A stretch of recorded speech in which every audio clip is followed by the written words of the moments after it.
Alléluia. Alléluia. Mets Dieu au centre et tu auras une force. La force du Dieu d'éternité. Amen. Qui est d'accord avec ça? Alléluia. La force est pour celui qui se confie et repose en l'Éternel. Tu es d'accord avec ça ce matin? On veut le proclamer. Alléluia. La force est pour celui qui se confie et repose en l'Éternel. Oui, en l'Éternel, la force. La force est pour celui qui se confie et repose en l'Éternel. Oui, en l'Éternel, ô Dieu, tu règnes à jamais. Tu es le Dieu libérateur.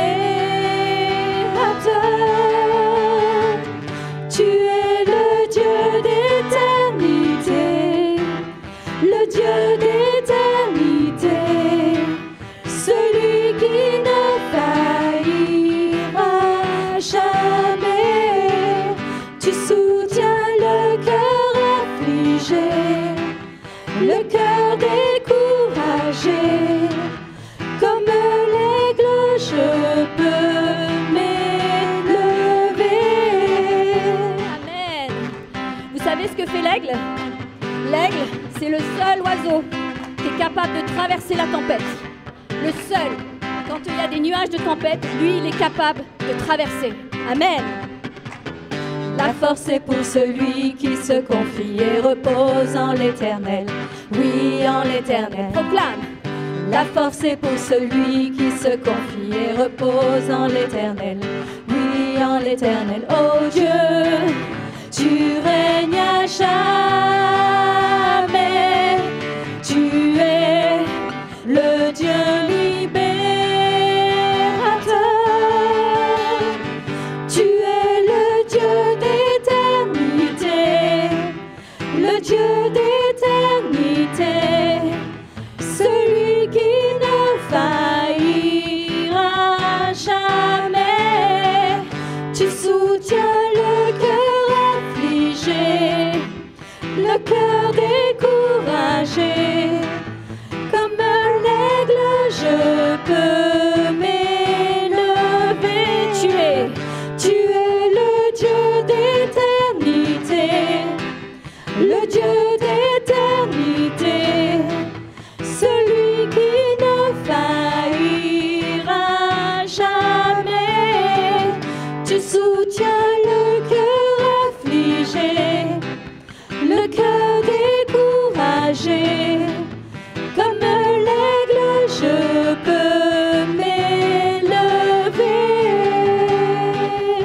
Amen, amen. Gloire à notre Dieu. Que toute la gloire lui revienne. Amen. Alléluia.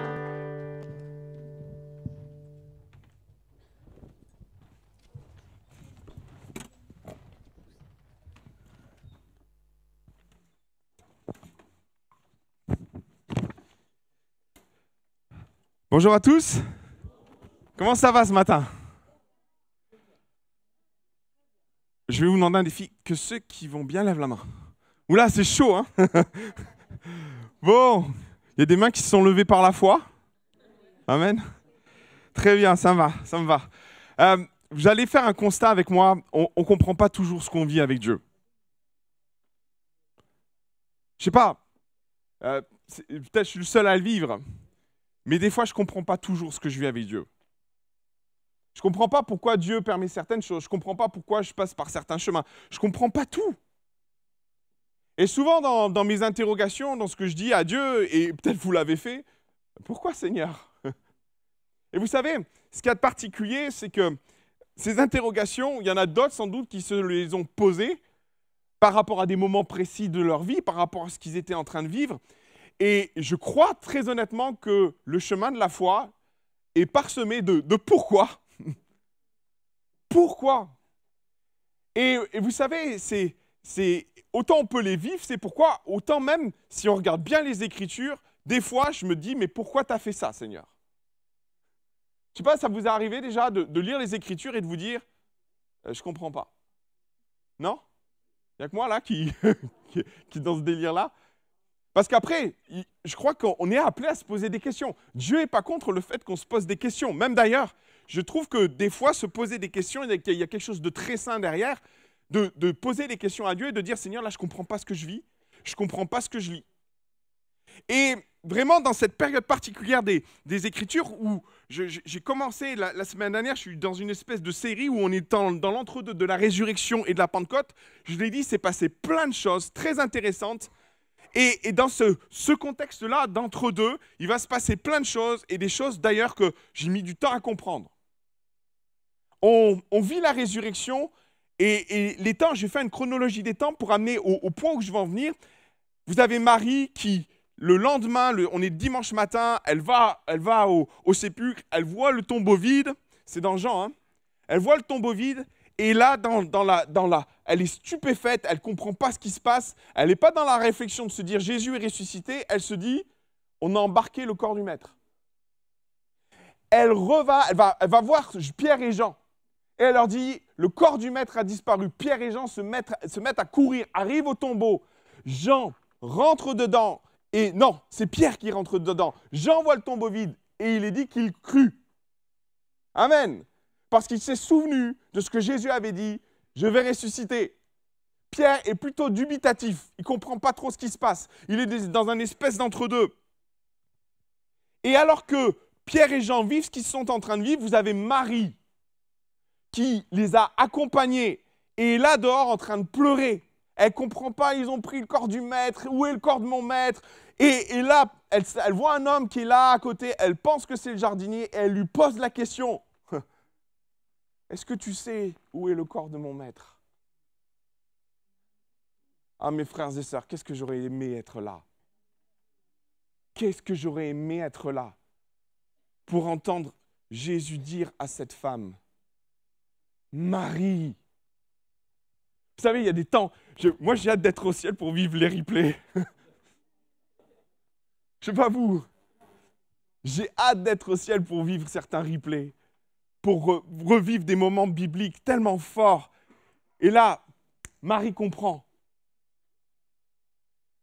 Rabouni. Et vous savez ce qui est marquant dans ces deux temps-là, vraiment tellement fort, c'est que, et je vais insister là-dessus, je vais faire une remarque là-dessus, c'est que Pierre et Jean ne vont pas voir Jésus.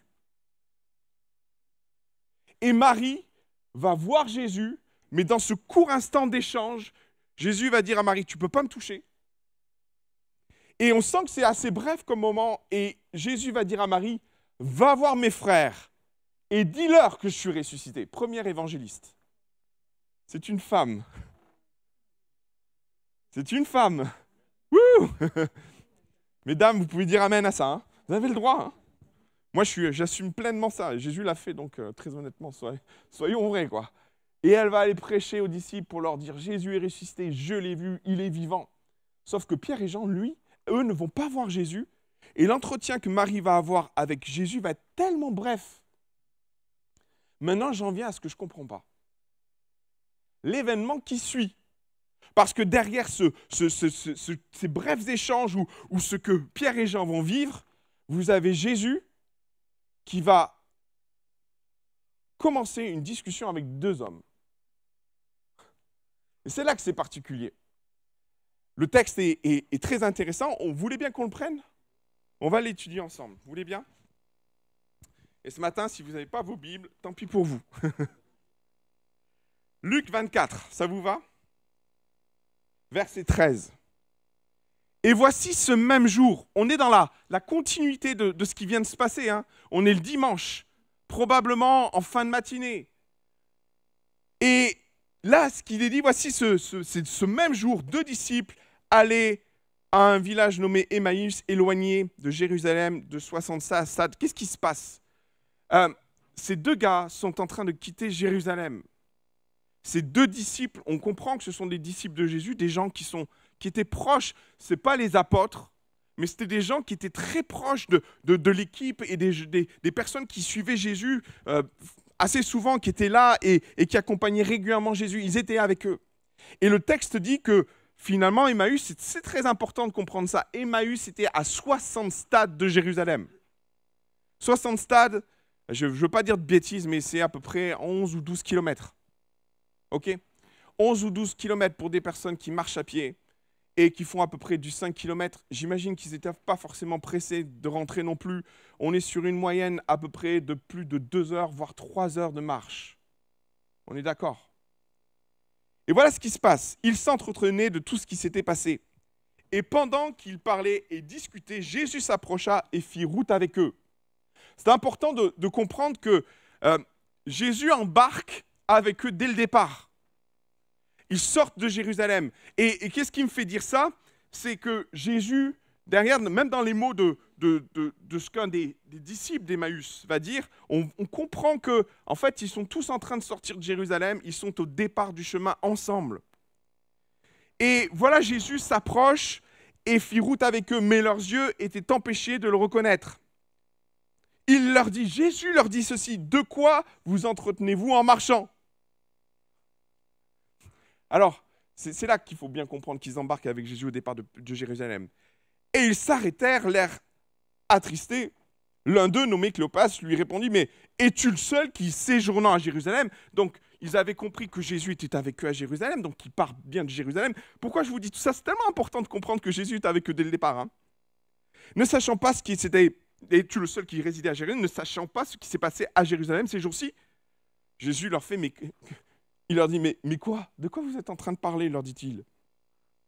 Et ils leur répondirent ce qui était arrivé au sujet de Jésus de Nazareth, qui était un prophète puissant en œuvre et en parole devant Dieu et devant tous les hommes, et comment les principaux sacrificateurs et nos magistrats l'ont livré pour le faire condamner à mort et l'ont crucifié.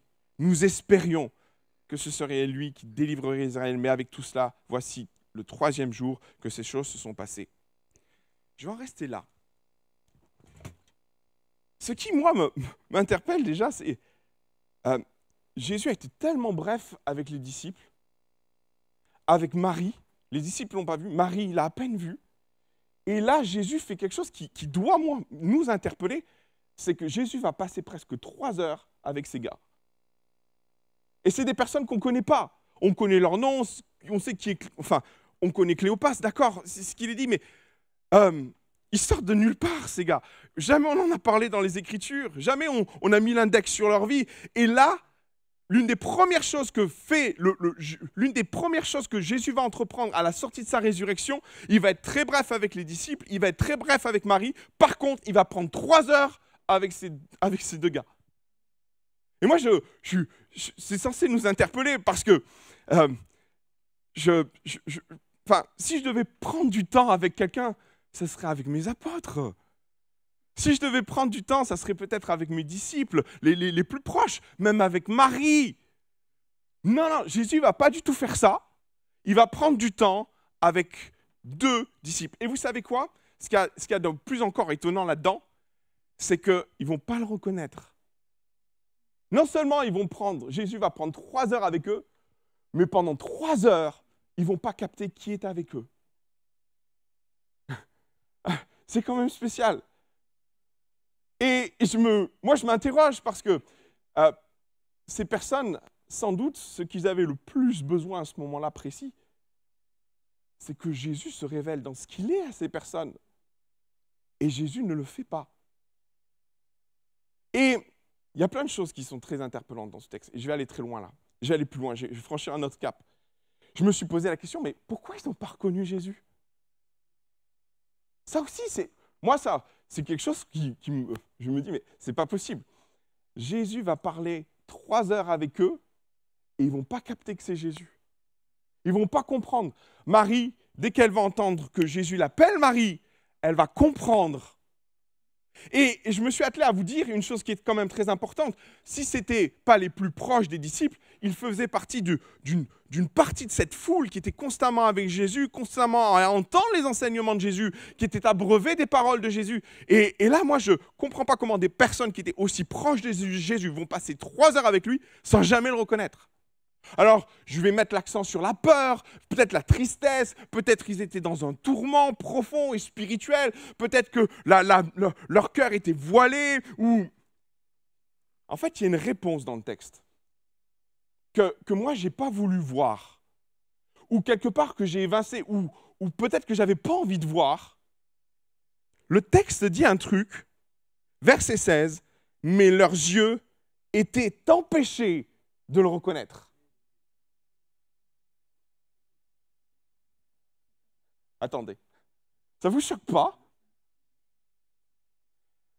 Le mot grec qui est employé est utilisé dans une optique particulière, dans un fond particulier, c'est quelqu'un, si je devais traduire littéralement le texte, quelqu'un les empêchait de voir. Clairement, dans ce passage-là, Jésus, intentionnellement, ne voulait pas être reconnu d'eux. Attendez, mettons ça à ce que nous vivons, nous. Des fois, mes frères et sœurs, on est sur la route d'Emmaüs. On pleure toutes les larmes de notre cœur, parce que c'est ce qu'ils vivent là. Ils vivent un profond désespoir. Ils avaient des rêves, ils avaient des désirs, ils aspiraient à des choses extraordinaires, ils aspiraient à ce que le royaume de Dieu vienne. Et ils étaient attachés à Jésus, ils ont vu Jésus crucifié, ils ont vu Jésus souffrir. Leurs rêves se brisent, leurs désirs se brisent, leurs attentes se brisent. Ils sont dépités, ils sont tristes. D'ailleurs, Jésus leur dit, vous êtes tristes. Ils remontent, ils sont en train de partir, désabusés, complètement détruire intérieurement. Leur espérance est détruite. Ils sont en train de quitter Jérusalem, anéantis. Et au moment où on pourrait dire qu'ils ont le plus besoin de voir Jésus, Jésus volontairement les rend aveugles.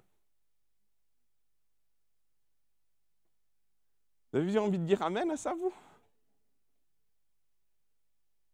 Moi, je vous avoue que ça m'a beaucoup questionné, parce que j'ai voulu chercher plein d'excuses, plein de raisons pour lesquelles ils ne le voyaient pas, sauf que c'est clairement inscrit. Jésus a volontairement bandé leurs yeux pour qu'ils ne voient pas, pour qu'ils ne comprennent pas, pour qu'ils ne réalisent pas que Jésus est en train de marcher avec eux. Ou qu'entre guillemets, permettez-moi qu'ils ne le reconnaissent pas. Leurs yeux étaient voilés, ils ne voyaient pas Jésus. Ah mince! Alors la question que je me suis posée, c'est pourquoi Seigneur tu permets ça? Pourquoi, alors qu'ils sont à un moment tellement important de leur vie, tellement compliqué de leur vie, pourquoi Seigneur tu permets qu'à ce moment-là précis, leurs yeux soient voilés? Pourquoi ils ne voient rien? Pourquoi, alors que c'est le moment où ils ont le plus besoin d'une révélation de Jésus, d'une compréhension de qui est là, pour vivre la victoire pleinement, pourquoi Seigneur tu permets pas? Alors, permettez-moi une hypothèse. Parce que je ne peux pas justifier ça théologiquement, je ne peux pas vous dire que c'est ça. Mais j'aimerais peut-être vous amener sur une explication qui pourrait justifier ça. Il est une réalité qui nous échappe à nous parce que nous vivons la marche de la foi. Eux, non. Oui? Eux, ça fait 3 ans qu'ils marchent avec Jésus physiquement. Ouais? Où ils entendent Jésus parler, où ils voient Jésus agir, ça fait 3 ans qu'ils marchent, non pas par la foi, mais par la vue. Amen. On aimerait tous voir ça. Sauf que, à la mort de Christ et à la résurrection, on bascule dans la marche de la foi. Amen. C'est ce que nous vivons, nous. Mais ce n'est pas du tout ce qu'ils vivaient, eux. Hein. Alors, je pense, et ça c'est mon sentiment, que Jésus est en train de préparer ses disciples à la marche de la foi. Ouais. Clairement. Et je trouve ça tellement pédagogique de la part de Jésus. Et je vais insister là-dessus parce que c'est important de comprendre comment Jésus fonctionne avec chacun d'entre nous. Jésus est pédagogique.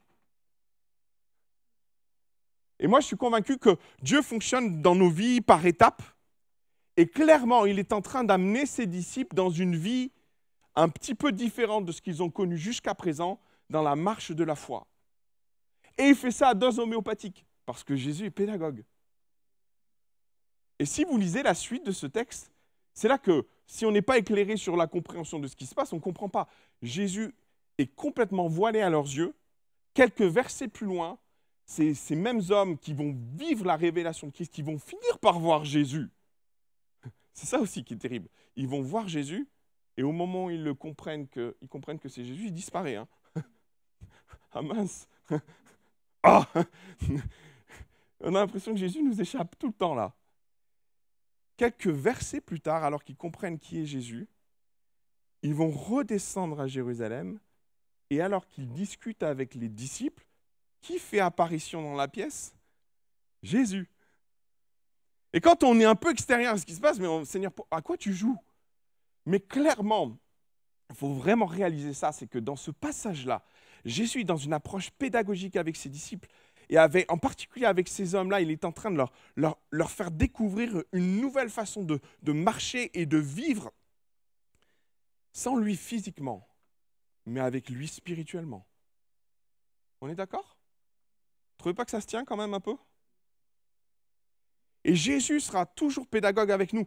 Je vais insister là-dessus parce que par moments, dans la marche de la foi, peut-être on a des aspirations de passer de ça à ça. Il y a des marches, mes frères et sœurs, qui sont trop hautes pour nous. Et j'aimerais vous inviter à penser que des fois, par rapport à nos attentes, on voudrait que les choses aillent vite, mais Dieu n'ira jamais vite avec vous si la marche est trop haute. Il y aura toujours des marches intermédiaires. Et clairement là, Jésus est en train d'entreprendre une démarche pédagogique avec ces hommes qui, quelque part, ont vécu jusqu'à présent la présence physique de Jésus. Maintenant, ils doivent apprendre à vivre une présence spirituelle de Jésus. Et il y a une marche, il y a un intermédiaire où quelque part, Jésus est un peu en train de tester ses disciples dans cette nouvelle marche de la foi. Et pour être très honnête, c'est pas brillant. C'est pas brillant. Franchement, ils sont en train de quitter Jérusalem, désespérés, en pleurs, dévastés. Et Jésus est là, à leur côté, il marche avec eux. Et j'aimerais vous inviter à saisir les quelques clés spirituelles de ce que ces hommes vont vivre. Quelques clés spirituelles auxquelles nous sommes appelés à saisir dans notre marche de la foi, parce qu'ils sont balbutiants. Et ce qui est bon pour eux, je vous dirais que est bon pour nous aussi, parce que eux apprennent à marcher dans la foi, nous marchons dans la foi depuis toujours, mais peut-être il y a quelques bases à aller chercher dans ce que ces hommes ont vécu pour affermir notre foi. Qu'en pensez-vous? Vous êtes d'accord?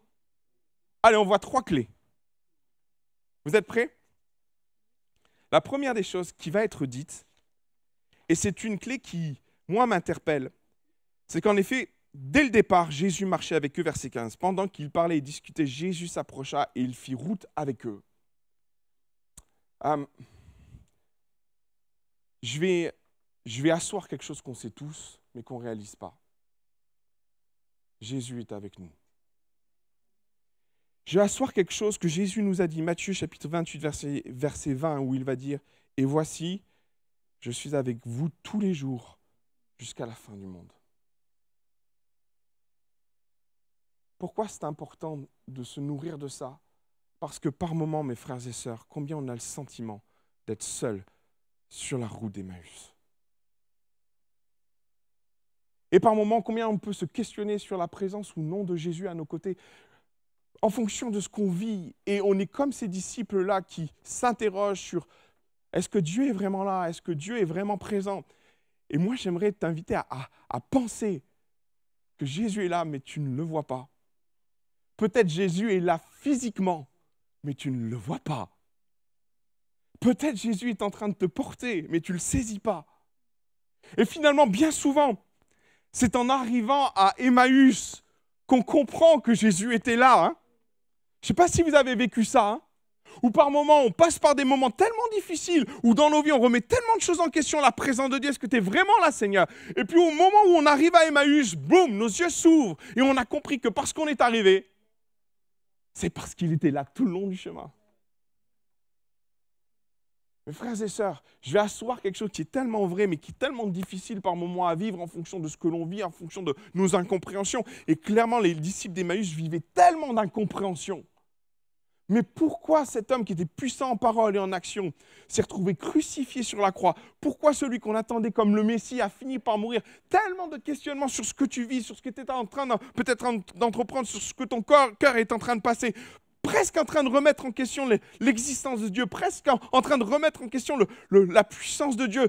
J'aimerais juste asseoir une nouvelle fois sur ton cœur une vérité absolue. Jésus est avec toi.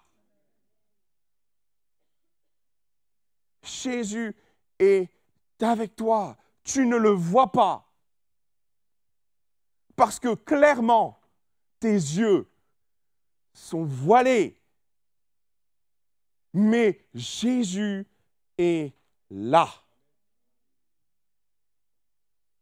Et il y a quelque chose de très volontaire dans le fait que Jésus ne veut pas que tu le vois. Si tu le vois, ce n'est plus la marche de la foi.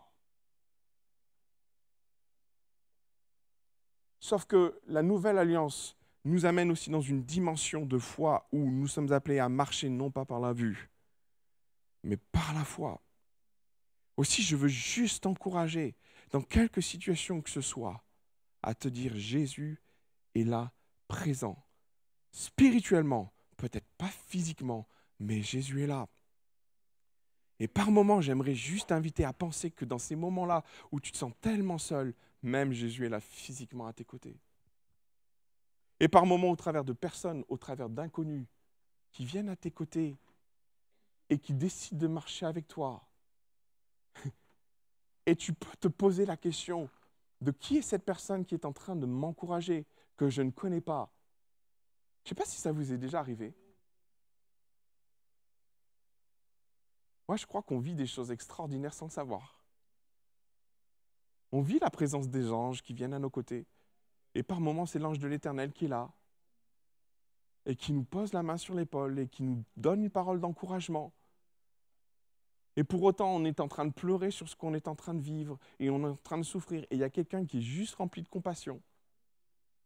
Ça vous est jamais arrivé, ça? Un inconnu, une inconnue. Combien nos yeux sont voilés dans ce que nous vivons? Parce que c'est ça la marche de la foi. Et très clairement, je voudrais t'encourager à penser que Dieu déjà est là et il est en train d'intervenir dans ta vie, sauf que tu ne le vois pas, sauf que tu ne le sais pas. Amen. Et c'est ça la marche de la foi, c'est s'attacher, s'accrocher à une parole de Dieu qui nous dit « Je suis avec vous tous les jours jusqu'à la fin du monde. » Amen, tu es là, Seigneur. Et peut-être si tu es sur cette route d'Emmaüs avec des larmes, avec tes pleurs, avec tes combats, avec tes luttes, avec tout ce que tu vis, tes questionnements, tes combats spirituels, tout ce qui est là, t'amenant à penser que Seigneur, mais où tu es, où tu es, où tu es. Et Jésus nous dit, hey, je suis là. Tu t'affoles là, tu es en train de laisser les pensées t'envahir, laisser des choses travailler ton cœur, mais je t'ai promis que j'étais là. Et il y a une promesse à saisir dans notre marche de la foi. Et c'est une promesse tellement simple, mais tellement vraie, mais tellement difficile par moments à vivre, parce qu'on est comme les disciples d'Emmaüs, pris dans ce que nous vivons, pris dans ce que nous comprenons, qu'on oublie cette réalité spirituelle. Jésus est là. Et finalement, si j'ai quelque chose à t'encourager à vivre, imagine-le là. Imagine-le, parle-lui comme s'il était là. Fais-le exister sur ton chemin d'Emmaüs. S'il t'a promis qu'il est là, fais-le exister. Fais-le, matérialise-le d'une façon ou d'une autre. Parce que Jésus est là. Aide ta foi à saisir cette promesse dans les tourments de ce que tu es en train de vivre, dans les difficultés dans lesquelles tu es en train de passer. Matérialise, fais-le exister pour que ton cœur puisse s'apaiser et contempler celui qui a promis d'être avec toi. Il y a une seconde chose que Jésus va faire, une seconde clé que Jésus nous laisse dans ce texte. Verset 17, il va leur poser une question. De quoi vous entretenez-vous en marchant pour que vous soyez tout tristes? Ça s'appelle une question rhétorique. Jésus pose une question alors qu'il a déjà la réponse. Et ce qu'il y a de particulier, c'est que Cléopas va répondre à une question qui n'attend pas de réponse. Et je comprends que Cléopas est un peu déstabilisé par la question que Jésus pose, parce que comment passer à côté d'un tremblement de terre, de ténèbres, de mort qui ressuscite? Je peux vous assurer d'une chose, c'est que le jour où Jésus a été crucifié, ça a été l'ébullition à Jérusalem. Alors, je comprends Cléopas qui est un peu déstabilisé par la question de Jésus. Et posant des mots qu'on pourrait très contemporains, mais t'es aveugle ou quoi? Enfin, Jésus, d'où tu sors? Et vraiment, je voudrais vous encourager à penser que Jésus n'attend pas de réponse à cette question, ou en tout cas, Jésus n'attend pas cette réponse.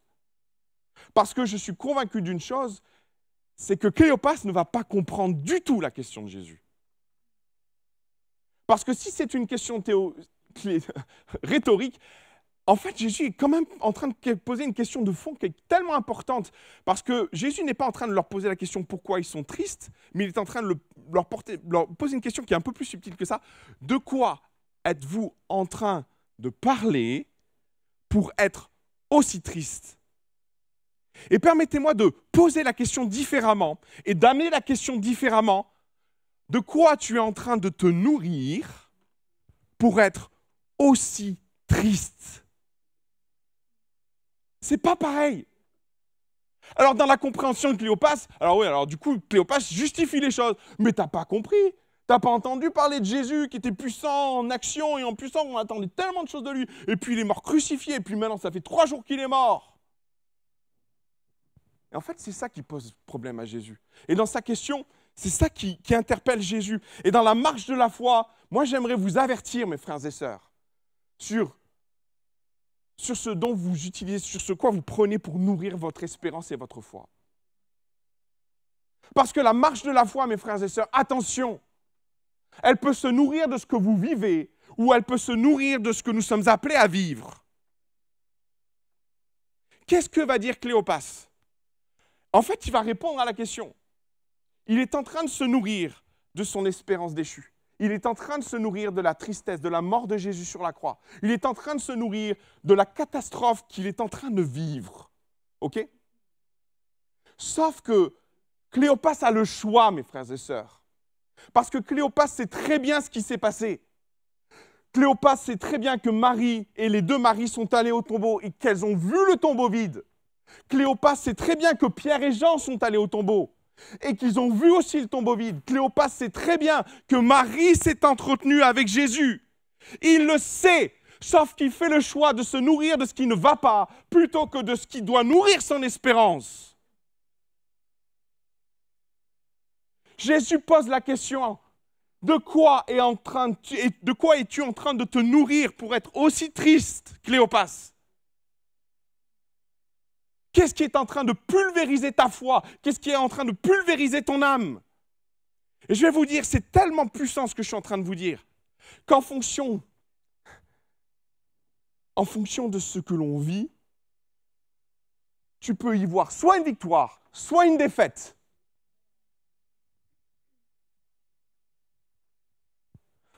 Pour le même événement, pour la même chose, tu peux choisir en fonction de ce dont tu te nourris, de voir ça comme une défaite ou de voir ça comme une victoire. C'est ce qui est en train de se passer dans ce texte. Cléopas voit la mort de Christ sur la croix et il se nourrit de tout ce qui ne va pas avec, évidemment, les souffrances, l'espérance brisée, tout ce qui est désastreux, sauf qu'il est en train de faire abstraction de ce que Marie a dit, de ce que Pierre et Jean ont vu, des promesses qui ont été annoncées, de ce que Jésus a annoncé. De quoi nourris-tu ton âme pour être aussi triste? Je pose la question, mon frère, ma soeur, de quoi es-tu en train de nourrir ton âme pour être aussi triste, aussi désespéré?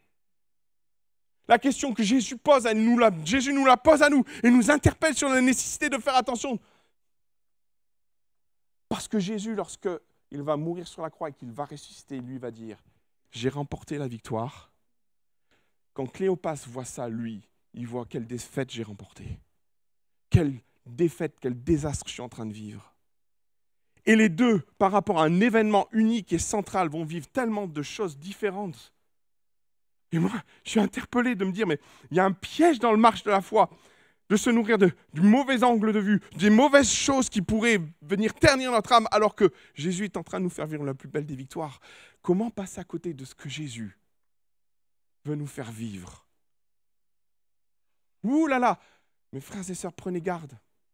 Vous pourriez vivre une victoire comme une défaite. Vous pourriez vivre ce que Jésus est en train d'entreprendre dans votre vie, un changement peut-être comme une défaite, alors que Jésus est en train de dire yes. Aussi, Jésus pose cette question rhétorique tellement profonde. Avec quoi es-tu en train de nourrir ton âme pour être aussi triste? Alors Jésus, dans ce contexte, et il va reprendre Cléopas. C'est assez violent d'ailleurs. Le texte est tellement beau. Cléopas, verset 20, et comment les principaux sacrificateurs et nos magistrats l'ont livré pour le faire condamner à mort et l'ont crucifié. Notez ce qu'il est dit au verset 21. Et c'est pour ça que c'est important de comprendre que Cléopas a le choix, mon frère, ma sœur. Il a le choix de se nourrir de la victoire ou de la défaite parce qu'il sait.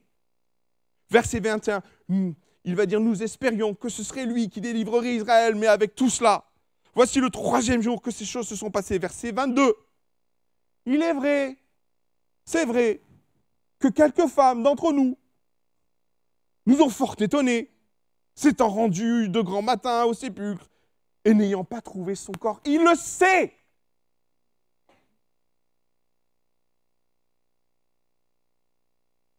Avec quoi, Cléopas, es-tu en train de nourrir ton âme pour être aussi triste? Il le sait. N'ayant pas trouvé son corps, elles sont venues dire que des anges. Ils le savent. Il y a des anges leur sont apparus et leur ont annoncé qu'il est. Avec quoi nourris-tu ton âme? Ils le savent.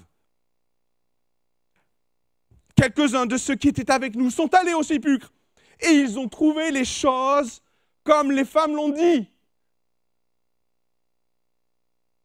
Mais t'attends quoi là? Et c'est tellement violent ce qui est en train de se passer. Mais lui, ils ne l'ont point vu. Bienvenue dans la marche de la foi.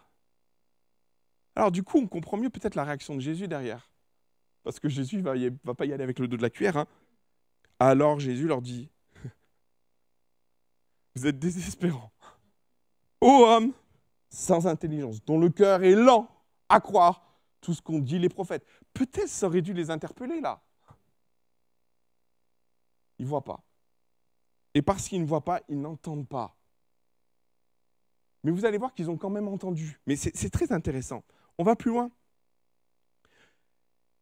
Et il leur dit, ne fallait-il pas que le Christ souffre ces choses et qu'il rentre dans sa gloire et que commençant par Moïse et tous les prophètes, il leur expliqua toutes les Écritures en ce qui le concernait.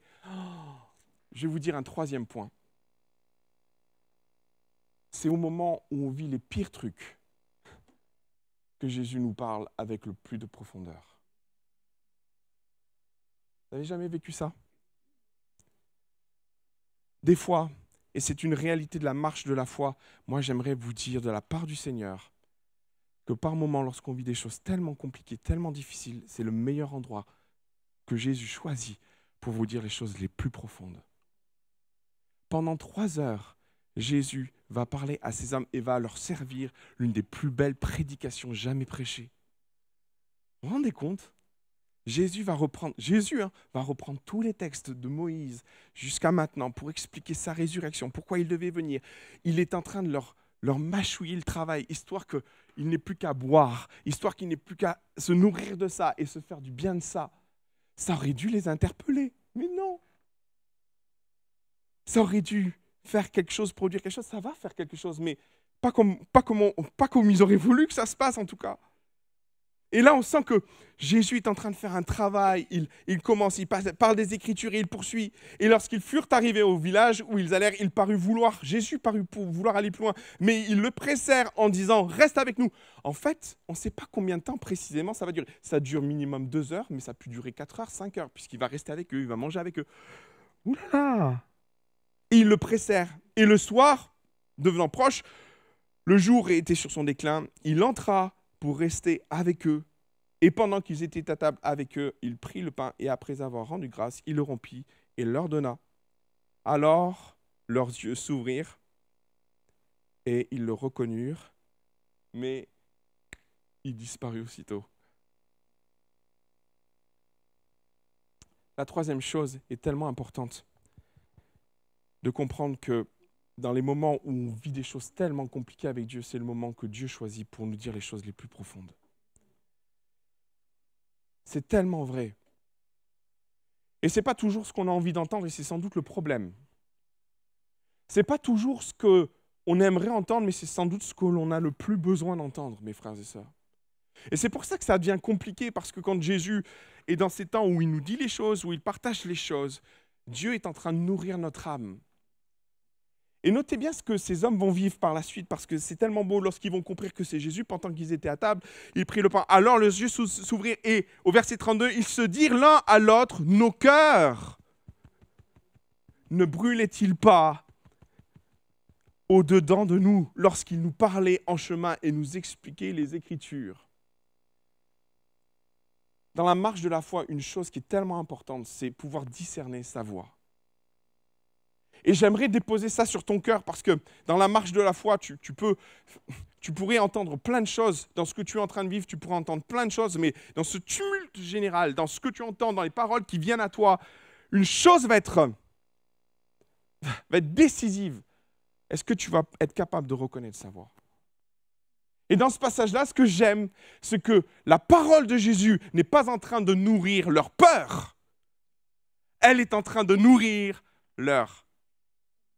Devinez, une rime. Leur cœur. Et finalement, dans les éléments que nous devons discerner, dans ce que nous entendons, méfie-toi de ce qui nourrit tes peurs et de ce qui ne nourrit pas ton cœur. Non? Parce que quand on vit le tumulte, on entend ces voix qui viennent nourrir une partie de notre cœur, mais aussi une partie de nos peurs. Et Jésus ne vient pas avec un discours qui nourrit des peurs ou des craintes ou qui vient nourrir quelque chose qui pourrait nous entraîner dans une spirale négative, nous amenant à être dans la tristesse. Mais il vient nourrir le cœur de ces hommes. Et finalement, si je dois laisser une pensée sur ton cœur, sur reconnaître dans le tumulte de ta vie, dans tout ce que tu peux vivre, dans les questionnements qui sont là, discerne la voix de Dieu dans ce qu'elle fait de mieux, c'est de toucher ton cœur et pas tes peurs.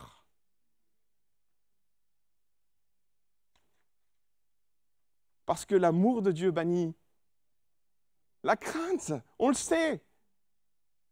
Et finalement, s'il y a bien une chose à saisir, lorsque nous sommes dans les tourments et dans ces questionnements de la foi, quand on est pas sur cette route d'Emmaüs en fait. Et moi, j'ai appelé, et c'est le titre de mon message, sur la route de la foi. Quand on est sur la route de la foi, on a besoin de discerner ce qui nourrit nos peurs et ce qui nourrit notre cœur. Et mon frère, ma sœur, si tu as bien besoin d'une chose, ce n'est pas de quelque chose qui va nourrir tes peurs ou ta tristesse. C'est ce qui va nourrir ton cœur, faire du bien à ton âme, qui va élever ton âme et qui va t'amener à saisir les promesses de Dieu. Nourris ton cœur. Il y a un texte qui est tellement beau. Je l'ai noté dans mes notes, mais on le connaît par cœur, ce texte. Quand à un moment donné, dans les différents passages que nous pouvons rencontrer et je crois que c'est Éphésiens, voilà, Éphésiens chapitre 5, verset 19. Entretenez-vous. Remarquez, c'est le même mot qui est employé. De quoi vous entretenez-vous? Paul va employer le même mot. Entretenez-vous par des psaumes, par des hymnes, par des cantiques spirituels, chantant et célébrant de tout votre cœur les louanges du Seigneur.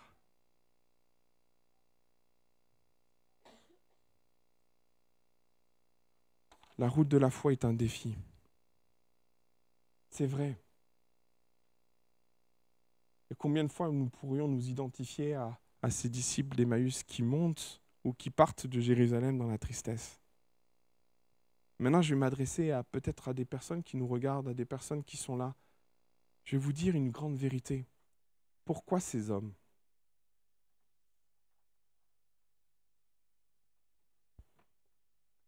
Pourquoi eux? Pourquoi 4 heures avec eux? En fait, ils sont en train de rétrograder, mes frères et sœurs.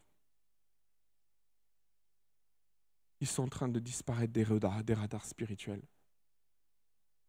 Ils sont en train d'abandonner les promesses qu'ils ont entendues pendant 3 ans. Ils sont en train de laisser la main de Dieu.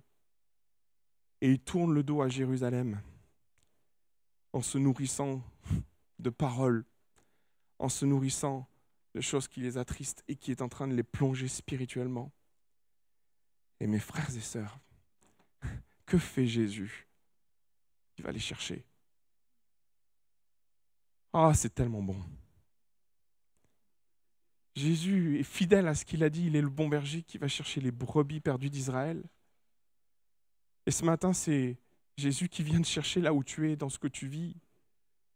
Et dans tes combats et dans tes luttes sur la marche de la foi, ce qui vient te chercher, et celui qui vient te chercher et qui marche à tes côtés, tu ne le sais même pas. Mais il est là. Il te parle, mais tu l'entends à peine. Et il y a une volonté tellement forte de la part de Jésus d'aller chercher celui qui est et celle qui est en train de se perdre actuellement. Et Jésus fait le choix de laisser les 99 brebis à Jérusalem pour aller chercher les 2 qui sont en train de se perdre. Et je veux laisser tellement ça sur ton cœur parce que j'ai tellement galéré à comprendre pourquoi Jésus a voulu chercher ces 2 gars qu'on ne connaît pas, qu'on n'a jamais entendu parler des écrits et qu'on n'entendra jamais parler dans la Bible. Après leur histoire, ils disparaissent des radars. Mais pourquoi eux, Seigneur? Juste pour nous rappeler que toi, là, qui es en train de tourner le dos, toi qui es en train de faire un choix dans ta vie, tellement dur, tellement radical, tellement brutal, tellement déçu, tellement des attentes brisées, tu es en train de fuir et tu es en train de quitter Jérusalem. Et Emmaüs, c'est le chemin de la perdition pour toi, et Jésus court après toi. Et veut imprimer sur ton cœur des réalités de foi tellement importantes. Je suis là. Je ne t'ai pas abandonné. Tu es tellement précieux que je cours après toi. Mais de quoi es-tu en train de nourrir ton âme pour être aussi triste? Qu'est-ce que tu mets dans ton cœur en avant pour oublier que j'ai tout accompli pour toi, que la victoire est là? Et quand bien même il y aurait un lever de soleil sur ta vie, tu serais capable de le dénigrer tellement ce dont tu te nourris est en train de dévaster ton âme. Mais Jésus proclame la victoire sur ta vie et t'encourage à t'entretenir de psaumes, de cantiques, de louanges qui élèvent la gloire de Dieu. Et dans ce tumulte, cherche à entendre cette voix qui te rassure, qui vient parler à ton cœur et pas à tes peurs. Cherche à entendre cette voix qui veut parler à ton cœur et pas à tes peurs. Ce matin, je voudrais qu'on prenne un temps dans la présence de Dieu. Le Seigneur est là. Jésus est là. Il y a peut-être une place vide autour de toi. Jésus est à côté de toi. Tu es peut-être seul dans ton appartement à la maison, en train d'écouter ce message. Jésus est là. Et je voudrais que tu sentes cette main, ce bras qui est en train de se poser sur ton épaule. J'aimerais que tu sentes cette douce présence qui est en train de parler à ton cœur et pas à tes peurs. J'aimerais que tu te nourrisses de ce qui va élever ton âme et pas te plonger dans la désespérance. J'aimerais qu'on prenne un temps pour prier, vous voulez bien. Et alors que on est là, tous rassemblés, j'aimerais t'inviter à t'approcher. Je veux prier avec toi. Ce message, il est pour toi. Peu importe la dimension dans laquelle ce message t'interpelle, ce message, il est pour toi. Et je voudrais juste t'inviter à faire un pas de foi et de venir avec moi devant là. On va prier avec toi. C'est pas toujours facile, la marche de la foi. Et il t'appartient de dire, Seigneur, j'ai besoin d'aide ce matin. J'ai besoin de réaliser ces paroles dans ma vie. Est-ce qu'il y en a d'autres qui veulent se lever ce matin? Je t'en prie, pars pas de ce lieu comme tu es rentré. Je t'en prie, pars pas de ce lieu comme si c'était rien passé dans ton cœur. Je t'en prie. Je t'en supplie. Permets pas à l'ennemi de te voler une victoire, celle qui t'appartient ce matin, de rentrer dans cette marche de la foi, de marcher sur cette route de la foi. Je t'en prie, fais le choix ce matin. Pour toi-même, pour ta vie, pour ce que tu vis aujourd'hui, de dire Seigneur, j'ai besoin de toi. J'ai besoin de ta grâce sur ma vie. J'ai besoin que tu viennes parler à mon cœur. Est-ce qu'il y en a d'autres qui veulent s'approcher ce matin? On va prier pour vous. On va prier avec vous. Amen. Je voudrais demander à M. Econ de venir s'approcher. Peut-être Jean-Philippe, si tu veux venir prier aussi. Et je voudrais qu'on prie tous ensemble. Vous voulez bien? Jésus est allé chercher les disciples d'Emmaüs. Et moi, j'ai juste envie de me réjouir de ce que Jésus est en train de faire dans les cœurs ce matin. Il est en train d'aller chercher les disciples d'Emmaüs. Il est en train d'aller chercher ceux qui ont besoin de la grâce de Dieu. Alléluia. Vous voulez bien qu'on élève la voix ensemble? Vous voulez bien qu'on prie tous ensemble pour ceux qui sont approchés ce matin? Alléluia.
Alléluia.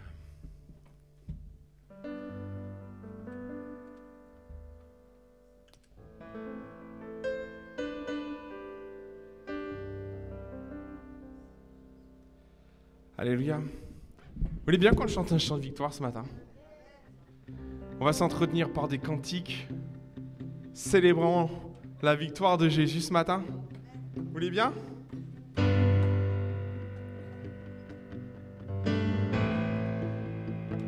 Alléluia.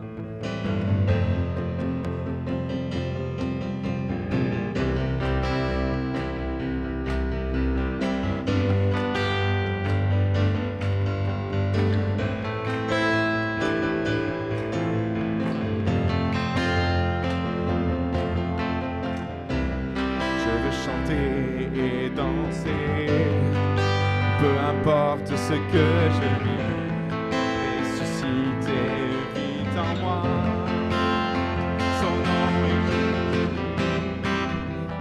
Je suis né de Dieu, je suis victorieux, je suis né pour danser, rempli du Saint-Esprit. Je louerai.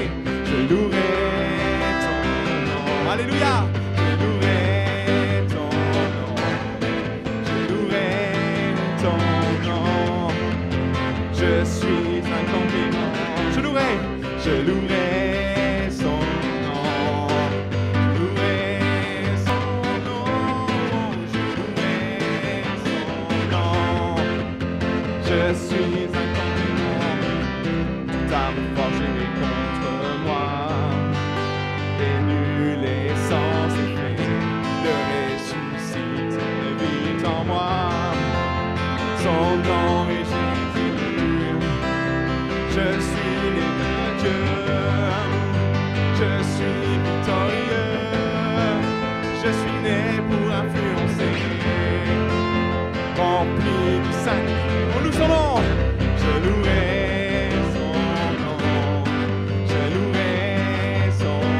Alléluia, je louerai son nom, je suis un conquérant, je louerai son nom, je louerai son nom, je louerai son nom, je suis un conquérant, je veux louer et danser, peu importe ce que je vis.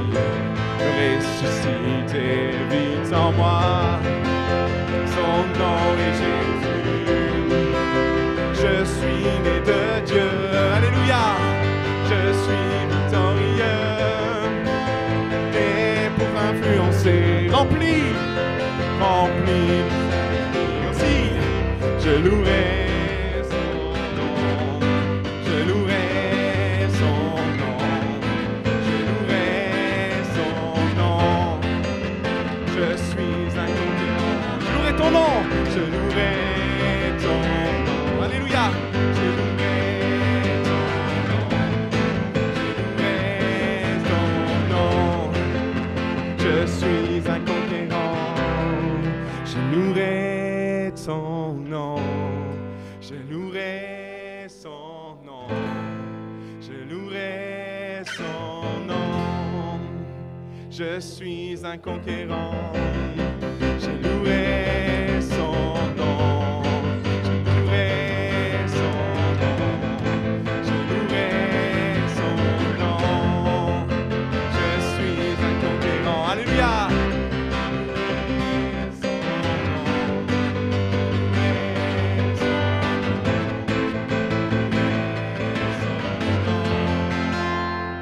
Je suis un conquérant.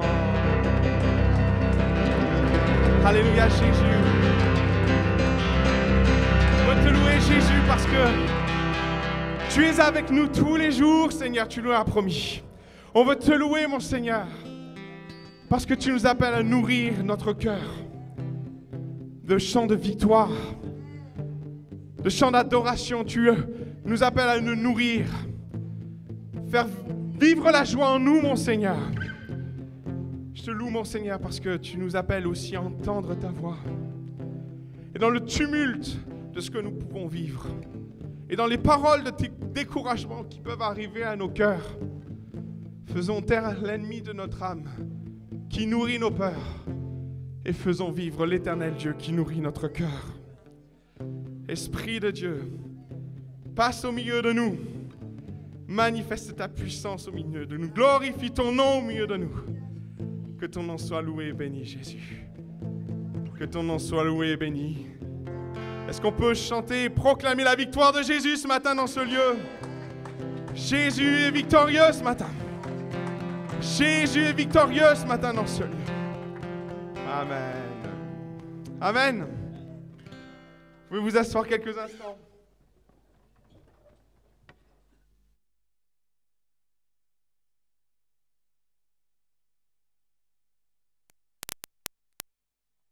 C'est bon signe. Alors j'ai beaucoup de joie ce matin à m'adresser à vous. Alors pour double raison, on a la joie d'avoir Grégoire, son épouse Kétia avec nous. Il y a même la maman de Grégoire. Donc on est très heureux de vous avoir avec nous ce matin. Que le Seigneur vous bénisse. Et ils sont en visite pour trouver leur logement. D'ailleurs, vous l'avez trouvé, hein, on est d'accord, hein? Donc ils ont trouvé leur logement. Donc ils arrivent. Ils arrivent, ils seront bientôt avec nous définitivement. Et puis j'ai la joie aussi ce matin d'accueillir au milieu de nous. Alors il y a deux personnes, hein. Il y a Mary Beth, qui est missionnaire américaine. Et nous avons surtout et vraiment la joie d'accueillir Nicole au milieu de nous, qui est elle aussi missionnaire américaine. Vous voulez bien qu'on l'accueille? Bien. Et c'est vraiment avec beaucoup de joie que j'ai de vous l'introduire, parce que vraiment elle a très à cœur Nice. Elle a très à cœur deux choses, Nice et la jeunesse de Nice. Donc merci Seigneur pour ça, c'est une belle nouvelle. Et elle aussi, en fait, je vous ai dit une fausse information, mais parce que on s'est mal compris, mais en même temps, je vous dirais, quand on ne parle pas tout à fait la même langue exactement, on ne se comprend pas toujours ou tout. Donc, elle est toujours en recherche d'un logement. Alors, je vais vous demander de prier pour elle. Donc, Grégoire a trouvé. Merci Seigneur, on a prié pour ça et Dieu a pourvu. Mais le Seigneur va pourvoir aussi pour Nicole, pour qu'elle trouve un logement et pour qu'elle vienne travailler avec nous. Alors, je vais lui laisser quelques instants pour se présenter. Et je vais vous demander qu'on va prier pour elle. Vous voulez bien, à la sortie de ce temps? Bon, merci. Et bonne journée à vous tous. Non, bonjour, pardon. Pas bonne journée, on ne dit pas au revoir. Pas encore. Bon, moi, je suis née en Californie. Alors, c'est pour ça mon accent américain, latino aussi à la base, parce que mon père est de Mexique, ma maman de El Salvador, ainsi que también hablo espagnol. Alors, je suis ici pour vraiment juste venir partager qui suis-je. Et vraiment, c'est le Seigneur qui a mis dans mon cœur de venir ici à ces régions et pouvoir partager l'amour de Jésus, en fait. Parce que c'est ça que j'ai convaincu à l'université. Moi, j'avais grandi dans une famille un peu croyante. On allait à l'église quelquefois, à l'église catholique. Alors, j'avais un peu des connaissances de qui est Dieu, mais je ne connais pas en fait comment on peut avoir une relation quotidienne avec lui. Et c'était jusqu'à que je suis arrivée à l'université que je me suis rendu compte, mais en fait, je suis toute seule. Je n'ai pas une communauté, mais maintenant, je peux voir en arrière, comme Pierre nous avait expliqué ce matin, que quand on regarde en arrière, on peut voir vraiment que Jésus était là. Et je peux regarder en arrière et voir que Jésus m'a emmené en lycée de retour à Californie, chrétienne, et m'a entouré des gens chrétiens qui ont prié pour moi. Et après, quand j'ai parti, que je dis ça me manque un truc. Et pour moi, j'ai pensé que c'était les communautés. J'ai pensé que c'était ces gens-là. Mais quand je suis allée à l'université, je me suis rendu compte que c'était lui, en fait. Lui, c'est ma communauté. Mais lui, pour nous entourer des gens, des frères, des sœurs, pour pouvoir prier ensemble, de nous soutenir l'un et l'autre. Et c'était à ce moment-là que je dis, Seigneur, je veux te suivre. Je veux te suivre. Peu importe où tu m'envoies, peu importe ce que tu veux que je fasse. Mais Seigneur, prends ma vie. C'est à toi. Alors, quand j'ai fini mes études, je me posais la question, bon Seigneur, ok, c'est bientôt la fin, je vais bientôt avoir mon licence en psychologie, mais c'est depuis quelques années que j'apprends le français et tu connais mon cœur. Il m'a fait rappeler d'un rêve que j'avais eu depuis petit, de venir en France. Mais je me limitais à mon rêve. J'ai dit, bon, ça sera chouette un jour pouvoir aller visiter Paris, France, peu importe où en France. Nice. Et le Seigneur, il est gentil, non? Il est gentil, il me dit, Nicole, je veux te donner ce rêve. Je dis, mais Seigneur, je t'ai déjà laissé mon rêve de devenir médecin. Et maintenant, tu me dis que tu as envie de me donner ce rêve. T'es sûr?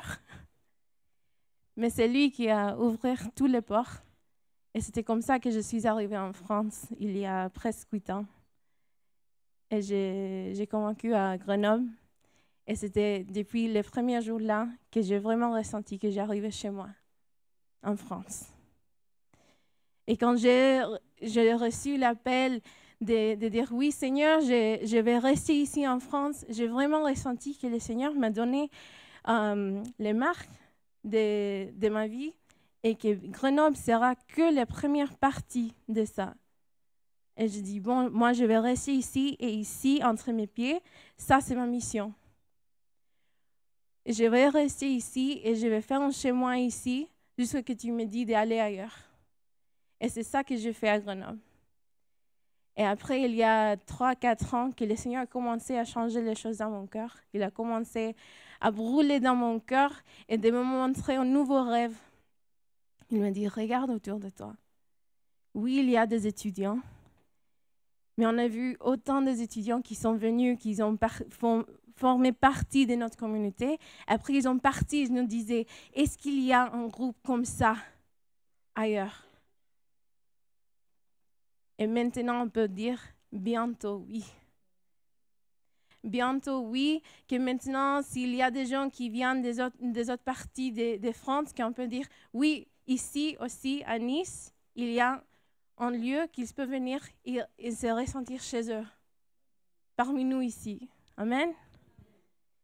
Parce qu'il y a des étudiants sur les campus, dans tous les facs. Il y a beaucoup entre eux qui n'ont jamais entendu le nom de Jésus. Et ça, c'est mon cœur. Pour les étudiants français, pour tous les étudiants qui sont dans ces campus. Et dire, Seigneur, je veux être ta lumière. Et je veux que nous tous aussi pourrons être la lumière dans ces mondes, dans ces villes, dans ces régions. Et mon cœur, c'est vraiment de juste venir faire partie de vos familles. De venir et vous encourager, de lever vos bras, de pouvoir prier ensemble et manger ensemble et hablar en espagnol. Or in English as well, we can do that. Mais vraiment, aide-moi aussi d'améliorer mon français parce que ça, c'est toujours un besoin. Mais mon cœur, c'est ça, de pouvoir juste continuer à servir le Seigneur. De continuer à marcher dans le chemin qu'il a pour moi et de pouvoir venir et faire un nouveau chez moi ici à Nice avec vous. Merci.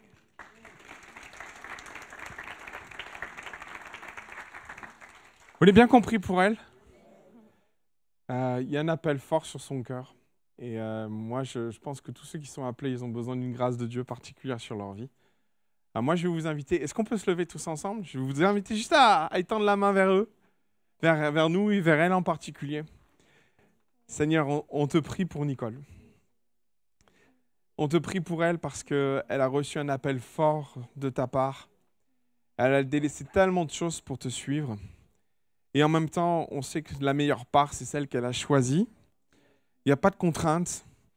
Il n'y a pas non plus de tristesse à avoir délaissé certaines choses pour te suivre, Jésus. Mais il y a juste une attente de te voir te glorifier dans sa vie et dans son appel. Alors mon Jésus, on te prie pour elle, pour l'appel qu'elle a, pour ce que tu as déposé sur son cœur pour les étudiants, pour la jeunesse, pour tous ceux qui peut-être ne te connaissent pas et qui sont dans leurs jeunes années. Je te prie pour elle. Je te prie de la guider. Je te prie de nous aider à l'accueillir au mieux. Te prions de nous aider à faire en sorte qu'elle se sente chez elle aussi. On te prie aussi de la bénir parce qu'il y a un déménagement, il y a beaucoup de choses. Et on te prie de guider toutes choses, Seigneur. Tu es maître de tout cela. Et je te prie d'être avec elle, mon Dieu. Bénis-la, fortifie-la, encourage-la. Sois avec elle, mon Seigneur. Merci pour qui elle est, pour son cœur. Et merci, mon Jésus, pour l'œuvre qu'elle va faire avec nous au travers de son appel. Que ton nom soit loué et béni. Amen et amen. Gloire à Dieu. Je te remercie, Nicole.